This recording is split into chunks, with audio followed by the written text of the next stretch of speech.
Hola, bienvenidos a la sección 224, condensación de gases y estado crítico. Esta sección es parte del tema gases reales. Vamos a comenzar indicando que el primer estudio cuantitativo de la relación presión-volumen en la condensación de gas a líquido lo hizo en 1869 el químico irlandés Thomas Andrews. Aquí hay dos aspectos que es muy importante recalcar. El primero nos indica relación presión-volumen.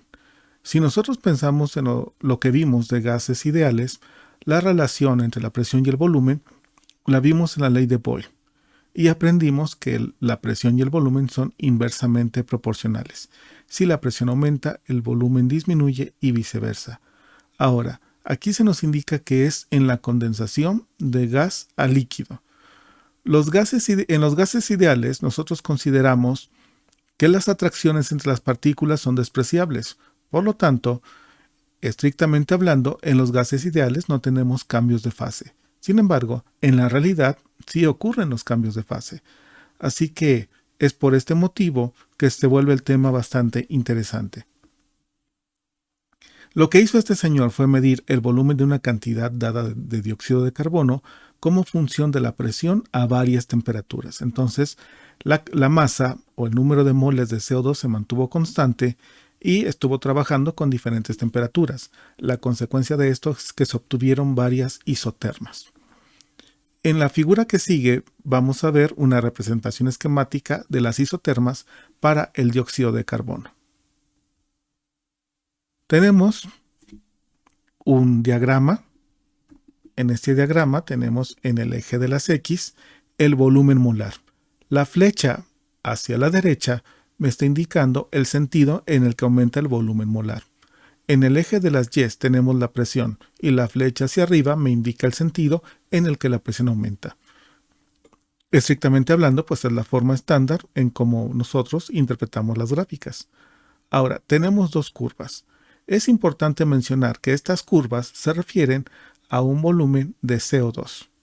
Tenemos dos isotermas, T6 y T5.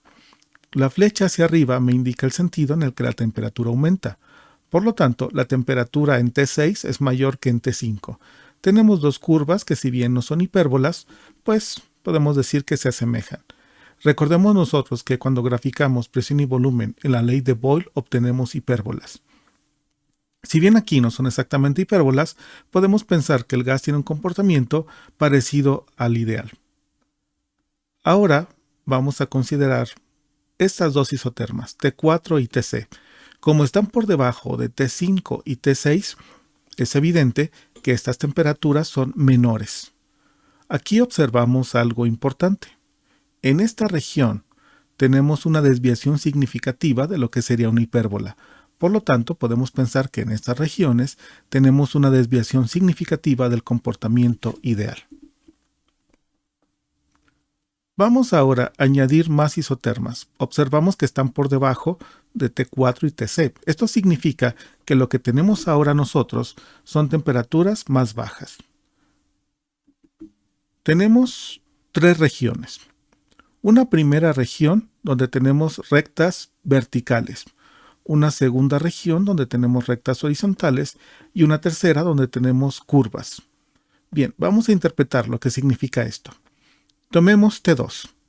Si vamos en esta porción curva, observamos que al ir hacia la izquierda, el volumen disminuye y la presión aumenta hasta llegar a este punto. Comienza una región que es una recta horizontal. ¿Qué significa una recta horizontal?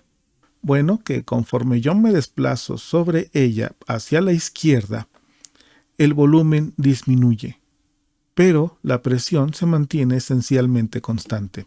Esto solo tiene una interpretación. Comenzamos justo en este punto a tener un cambio de fase. Al ir sobre esta parte de la recta, estamos nosotros considerando que el volumen disminuye y la presión se mantiene constante. Esto significa que una parte del CO2, del gas, comienza a condensarse y pasa a la fase líquida. Lo que sucede aquí es que vamos a tener fase gaseosa y fase líquida en equilibrio. hasta llegar a este punto.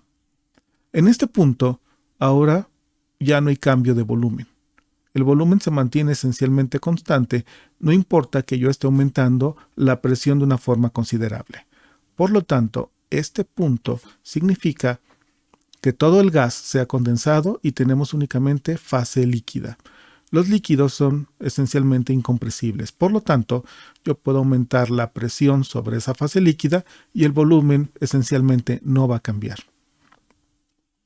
Nosotros podemos trazar más isotermas por debajo de Tc y lo que obtendremos es que estas isotermas, y sobre todo refiriéndonos a la porción de la recta horizontal, van a delimitar un área que está encerrada aquí en una curva color verde.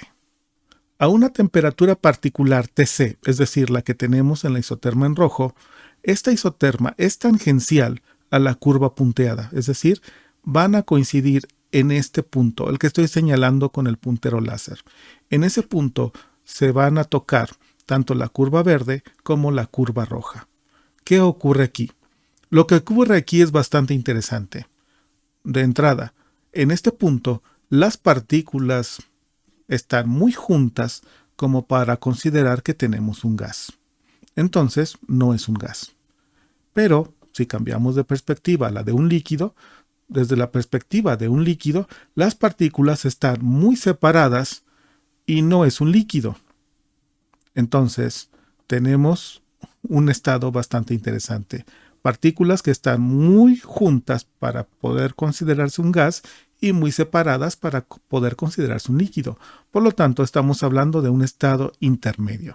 Es la frontera entre el líquido y el gas.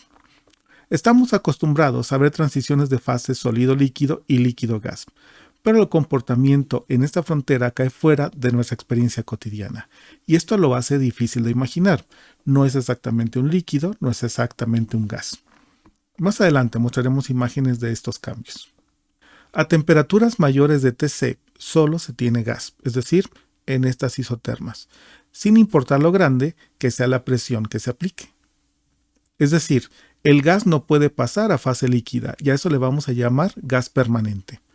Cuando la temperatura es menor a Tc, es decir, en estas isotermas, el gas sí puede condensarse y a eso le llamamos gas condensable y es lo que conocemos comúnmente como vapor.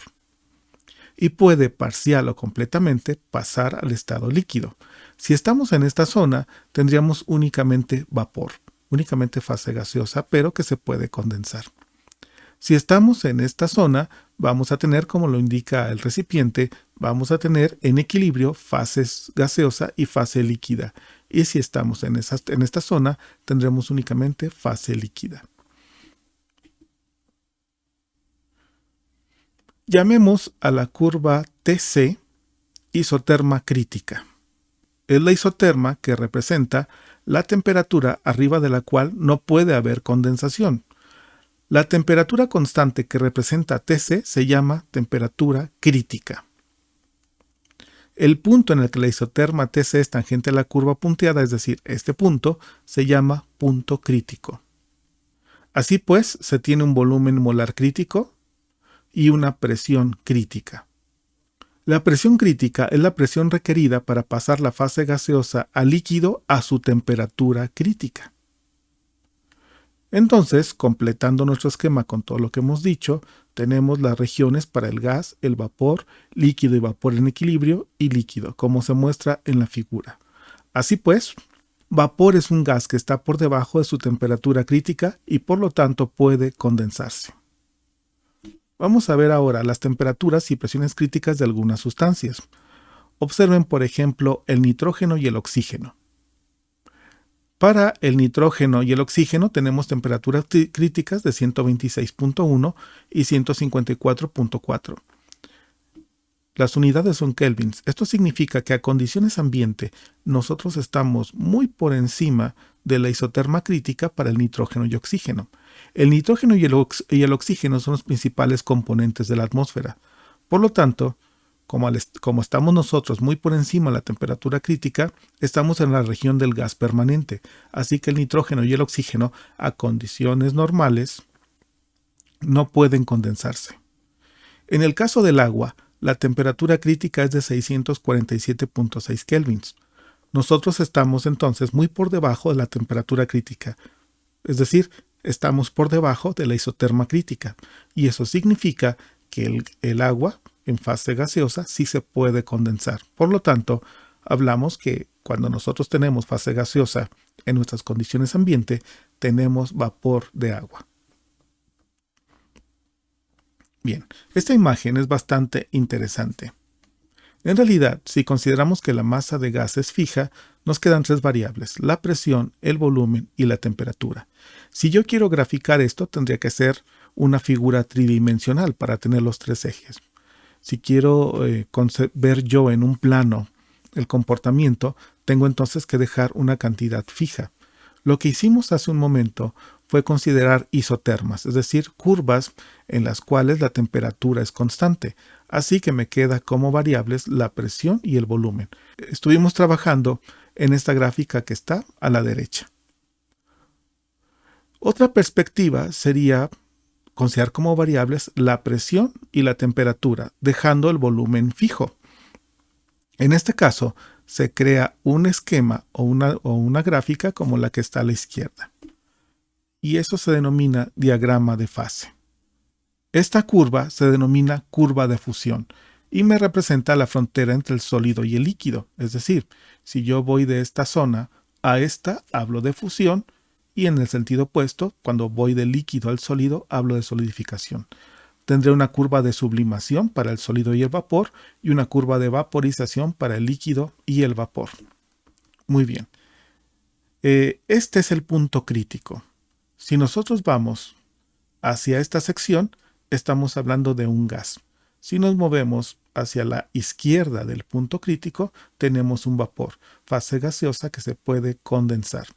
Este punto que está aquí es bastante interesante y se denomina punto triple.